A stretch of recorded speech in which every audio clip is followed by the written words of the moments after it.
강프로입니다. 자, 우리 기술 보겠습니다. 오늘 두산하고요. 두산 에너빌리티는 우리 기술만큼 강하지 못했습니다. 지금 이쪽 그 테마군에서 우리 기술이 대장급의 위치에 있다고 보시면 될 것 같아요. 종목 사이즈로만 보면 사실상 두산 에너빌리티 같은 경우에 13조, 그리고 두산은 3조 3천억 요 정도 되기 때문에 사이즈에선 비교가 조금 어려운데, 지금 당장에는 우리 기술이 그쵸 사이즈에 상관없이 대장주의 역할을 하고 있다고 보시면 됩니다. 실제로 변동하는 폭을 보더라도요, 뭐 두산 에너빌리티나 뭐 두산이나 이렇게 같이 보더라도 상대적으로 강한 움직임을 보이고 있다는 것을 확인해 볼 수가 있죠. 자, 그건 매물대 때문에 그렇습니다. 왜 그러느냐? 자, 보세요. 두산 같은 경우에는 우리 기술이 강하기 전부터 먼저 그쵸 강한 움직임을 보여왔습니다. 그리고 나서 두산 에너빌리티가 지난주 들어서 강한 움직임을 보였는데, 고가 돌파 이후에 나올 수 있는 매물 소화 과정을 지금 보내고 있다고 보시면 됩니다. 근데 그런 과정을 이쪽 구간이죠. 이쪽 구간에서 우리 기술은 보냈습니다. 그쵸? 그렇기 때문에 지금 당장에는 우리 기술이 더 강한 겁니다. 그런데 우리가 봐야 되는 내용은 한 가지입니다. 우리 기술이 추가적으로 강세를 보이기 위해서는 두산하고 두산 에너빌리티가 빠지면 안 됩니다. 그러면 스토리가 있어야겠죠. 근데 그 스토리보다 중요한 게 가격입니다. 자, 보세요. 제가 스토리에 대한 이야기를 드리고 가격을 바로 붙여서 이야기를 드렸었던 이유는 제가 누차 말씀드린 내용하고 같아요. 스토리를 갖춰놓고 그리고 가격에 대한 부분을 판단하고 이해하는 게 중요합니다. 그쵸? 어떻게 보셔야 되냐면, 가격이 움직이고 나서 스토리를 이해를 해야 된다. 즉 강한 이유, 모멘텀, 호재, 악재면 악재, 이런 부분에 대한 판단이 서야 된다는 겁니다. 자, 잘 들으세요. 두산과 두산 에너빌리티가 왜 강해요? 원전 때문이죠. 우리 기술도 마찬가지죠. 자, 근데 여기서 우리가 봐야 되는 내용이 뭐냐? 왜 원전이 지금 부각받고 있느냐? 대안이 없기 때문에 그렇습니다. AI 시대가 도래하고 나서 지금 부족한 부분이 세 가지가 있어요. 이걸 제가 이야기한 게 아니라 일론 머스크가 직접 이야기를 한 겁니다. 그게 뭐냐? 자, 첫 번째 AI 반도체, 그쵸? GPU가 부족하고, 두 번째 변압기가 부족합니다. 전기 관련된 거죠. 세 번째 전기가 부족하다. 그쵸? 이거는 그럴 수밖에 없는 게, 지금 학습의 과정을 거치면서 23년도가 지나왔고 24년도가 지나오면서 HD 현대일렉트릭, 효성중공업 이런 변압기 관련주들은 어마어마한 강세를 보였고요. 변압기 수요가 지속적으로 늘어날 수 있는 환경이 갖춰져 있기 때문에 그렇습니다. 근데 이것만 가지고 될까요? 전기 생산에 대한 부분 자체를 무탄소 쪽으로 가야 될 수밖에 없죠. 아니 2030년부터 시작해서 2050년도까지 탄소 중립에 대한 부분을 지속적으로 강조를 해왔었고, AI 시대가 도래했으니까 이제 그런 거 필요 없어 갑자기 뭐 휙 뒤집고 안 하나요? 그쵸? 환경 관련된 거는 애초에 공감대가 형성이 돼 있는 부분이기 때문에 어쩔 수 없이 그쪽은 그냥 가야 됩니다. 애플 같은 경우에도 뭐 강제로 가입하는 건 아니지만 뭐 아리백이나 그런 쪽으로 지속적으로 가입을 해오고, 그 자기 하청이나 이 벤더 쪽에도 지속적으로 압박을 넣고 있죠. 그렇기 때문에 제가 계속해서 강조를 드리는 내용이, 가장 탄소 배출이 그냥 무탄소예요. 안 나옵니다. 물론 후처리에 대한 문제가 있지만 탄소 배출이 안 나오면서 에너지 효율이 높은 건 원전 말고는 없습니다. 굳이 하나 더 하자면 수소예요. 그래서 최근에 두산 퓨얼셀까지, 그쵸? 두산 퓨얼셀까지 시세를 한 차례 발생시킨 겁니다. 물론 현대차, 기아 이쪽에서 수소 생태계를 애초에 조금씩 이렇게 갖춰놓은 것 때문에 같이 이렇게 수혜를 받으면서 강한 시세를 내고 있는 그런 상황인데, 원론적으로 지금 발전소 쪽으로 가면 원전에 대한 부분은요, 사실상 이 기술력이, 수소는 이제부터 시작이고 원전은 애초에 50년 전부터 지속돼 왔기 때문에 원전에 대한 방향만 바뀌고, 그리고 후처리에 대한 그 문제점만 해결이 되면 돼요. 그 문제점을 하는 게 SMR입니다. 그래서 최근에 미증시에서도 뉴스케일 파워가 지속적으로 강한 움직임을 보이고 있는 겁니다. 뉴스케일 파워가 지속적으로 올라가는 상황이 나오고 있고, 미증시에서 어떤 테마가 하나 붙고, 그리고 환경 관련된 문제가 붙고, 그리고 앞으로 전망이 좋아지는 내용이 있었을 때 미증시 종목군들, 그쵸? 뭐 다우면 다우, 그쵸? 뭐 기술주들 위주로 강세를 보이는 게 막 연간 단위로 진행되는 거 보셨죠? 그런 상황이 한국 시장의 변동성과 만났을 때 시너지를 낼 수 있는 게 원전입니다. 실제로요, 2010년도 초반까지도 보성 파워텍이나 이런 관련주들 보면 정말 막 20배씩 30배씩 올라갔었던 게 원전 테마입니다. 지금 그 시작점에 있다고 보시면 되고요. 그리고 무엇보다 대형주들이 뒤에서 밀어주고 있다는 그런 부분을 감안했을 때, 두산 에너빌리티나 우리 기술은 반드시 보유를 해야 되는 종목군들 중에 하나다. 그러면 이 내용에 맞춰서 매매를 했을 때 우리가 어느 정도까지 수익 구간에 대한 내용, 그쵸? 수익의 폭을 늘릴 수 있는지 그 부분을 한번 체크를 해볼게요. 자, 내용 한번 보시면 정확하게 제가 어떤 식으로 매매를 진행하고 있는지 인증을 할 겁니다. 자, 태성입니다. 그리고 이 화면은요, 실제 제 매매 내용이 나와 있는 거예요. 이렇게 내가 매매한 전체적인 내용을 다 오픈하기가 쉽지 않아요. 누구도 이거는 쉽지 않은 내용입니다. 자, 보세요. 태성 어때요? 돌파하는 구간, 싸게 사지 않는다. 절대 주식을 싸게 사지 않는다는 거죠. 이쪽 구간에서 보세요. 매수하고 매도하고 안 올라가니까 매도하죠. 그리고 지나와서 올라오니까 다시 삽니다. 이런 상황을 지속적으로 만드셨으면 좋겠고, 그랬을 때 3% 수익, 11% 수익, 이런 상황을 만들어 간다는 거죠. 그리고 나서 내가 매도하고 나서 더 올라갔는데도 매수. 이날 상한가 갔어요. 그쵸? 장중 상한가 가고 종가는 25% 정도 끝났는데, 이런 상황이 지속적으로 벌어질 수 있다는 겁니다. 완료된 매매를 한번 보시죠. 지금 태성은 매매 중에 있으니까 자람 테크놀로지나 그런 종목들 보세요. 3거래일 만에 75% 정도의 수익 구간을 돌파 구간에서 만들어낸다는 점, 이런 부분에 주목하시면 되고, 그리고 다른 종목군들을 보더라도 보세요. 태성 아까 전에 얘기 드렸죠. YC 같은 경우에도 오늘 제가 매도를 했는데 반도체입니다. 자, 내용 보세요. 올라가는 구간에 지속적으로 매매를 해서 8% 수익, 17% 수익 지속적으로 만들어가고 있다. 이거 말고는 주식시장에서 대안이 없다. 이걸 하기 위해서는 이격에 대한 이해, 이평선에 대한 이해, 그쵸? 이런 부분이 필요하고, 절대적인 가격적인 부분을 내가 이해하고 판단하는 게 중요합니다. 이 내용에 대한 부분을 제가 소통방에서 다 같이 공부할 수 있게 환경을 만들어 놨으니까 구독과 좋아요 눌러주시고요. 상단에 있는 전화번호로 구독 또는 소통이라고 문자 보내주시면 여기 소통방 입장 링크를 순차적으로 공유를 해드리도록 하겠습니다. 자, 어떤 방식에 의해서 제가 이야기를 드리고, 제가 그걸 활용해서 어떤 식으로 매매를 진행하고 있는지 그 내용에 대해서 이야기를 드렸으니까, 오늘은 우리 기술에 대해서 이야기를 드리니까 우리 기술 어떻게 매매했는지 보시죠. 23.65%, 그쵸? 이런 부분을 소통방 여기 올려보시면 정확히 나옵니다. 우리 기술. 자, 여기죠. 5월 23일 우리 기술 명확하게 나옵니다.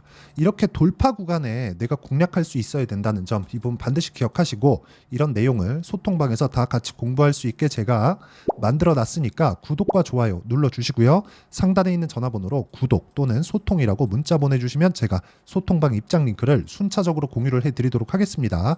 자, 그러면 어떤 식으로 제가 매매를 진행하는지 그 내용에 대해서 다 이야기를 드렸으니까, 이 내용을 가지고 우리가 우리 기술을 왜 지금 해야 되는지 다시 한번 봅시다. 자, 첫 번째 이 내용 볼게요. 신고가를 만들었다. 즉 돌파 구간을 만들어 버렸다. 그리고 우리 기술만 움직이기에는 종목 사이즈가 그렇게 크지 않죠. 그렇기 때문에 우리가 우리 기술을 볼 때는 대형주가 뒤에서 밀어주고 있는지를 봐야 됩니다. 그 중에 하나가 뭐예요? 두산. 그리고 또 하나가 뭐예요? 두산 에너빌리티. 그렇죠? 두산 에너빌리티가 이쪽 구간에서는 신고가, 즉 돌파 구간을 만들어내지 못했습니다. 이때 제가 두산 에너빌리티 영상도 계속해서 찍어드렸는데, 이야기를 드리면서 뭐라 그랬었느냐, 10% 정도, 2만 원대였습니다.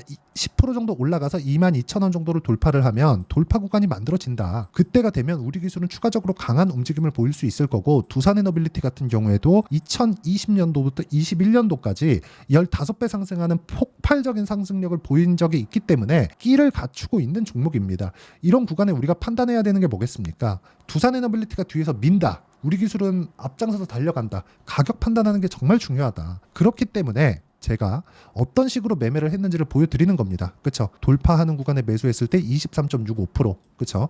이런 부분을 소통방에서 공유하고 있으니까 상단에 있는 전화번호로 소통이나 구독이라고 문자 보내주시면 되고, 여기서 우리가 주목해야 되는 점은 22평과의 이격도를, 최소한의 이격도를 조정해야 되는 부분이 필요한데, 그 조정 구간은 주가가 가만히 있더라도 22평선이 뭡니까?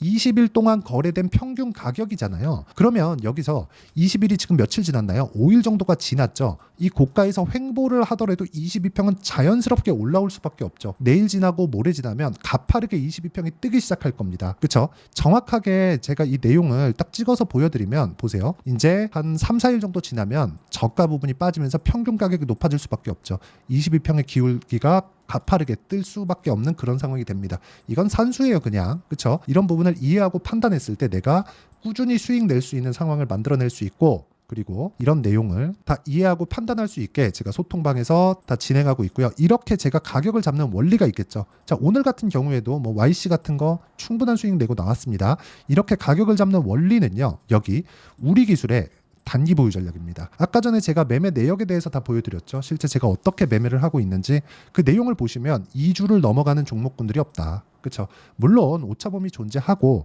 매매하다 보면 손절하는 구간이 있습니다. 근데 우리가 중요하게 봐야 되는 게 뭘까요? 미래 가치를 반영하는 주식시장의 특성을 이해하고 판단을 하자. 그렇죠? 그러려면 단기 어떤 식으로 돌아가는지 아셔야 되고요. 이 내용을 토대로 제가 우리 기술의 돌파 구간에 맞춰서 실시간 타점을 문자로 공유를 해드리도록 할 테니까 상단에 있는 전화번호로 우리 기술, 우리 기술이라고 문자 보내주시는 분들에 한해서만 실시간 타점 그리고 단기 보유 전략을 문자로 공유를 해드리도록 하겠습니다.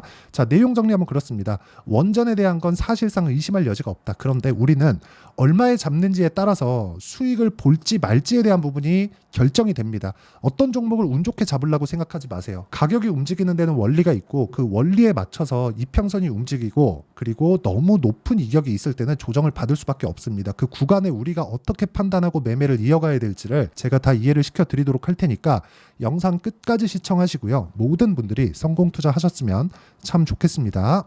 자, 24년도가 돼도 여전히 시장은 녹록지 못합니다. 이런 상황이 벌어지는 건 어쩔 수 없습니다. 이런 상황에서도 수익이 나는 종목들의 구조는 변하지 않습니다. 즉 대시세 종목에 대한 구조는 변하지 않는다는 거고 실제 제가 소통방에서 지속적으로 이야기를 드리고 있는 내용도 대시세 종목이나 시장 주도주를 공략하는 건 철저하게 가격 분석을 하라고 이야기를 드리고 가격 분석 이후에는 이슈에 대한 파악 그리고 이슈를 파악하고 나서는 다시 내가 얼마에 매수할지 그 타점에 대한 부분을 지속적으로 언급을 하고 있습니다. 자, 근데 생각해 보세요. 시장이 굉장히 어려웠습니다. 어려운 상황에서의 어떤 종목들이 강했냐 보면 반도체와 그리고 바이오입니다. 자, 실제 여기 보면요. HLB에 제가 실제 매매한 내용을 띄워놓고 보여드리고 있는데 1월 22일부터 매매를 시작해서 4일 동안 31%의 수익 마감이 됐고요. 그리고 여전히 신고가 종목입니다. 자, 그리고 그 다음 어보브 반도체 이름을 보시다시피 반도체 종목이죠. 그리고 AI 반도체는 지속적으로 강세를 보이고 있습니다. 이 종목도 신고가를 먼저 달성한 이후에 제가 21%의 단기간에 21%의 큰 수익을 내고 마감이 됐습니다. 다시 재공략을 준비하고 있고 이런 부분은 소통방에서 다 공유를 해드립니다. 자, 그리고 코세스. 자, 코세스 같은 종목도 당연히 그쵸 신고가 종목이고요. 그리고 반도체 종목입니다. 이 종목도 영업일 기준에서 이틀 동안 대략 한 15%의 수익 마감이 됐습니다.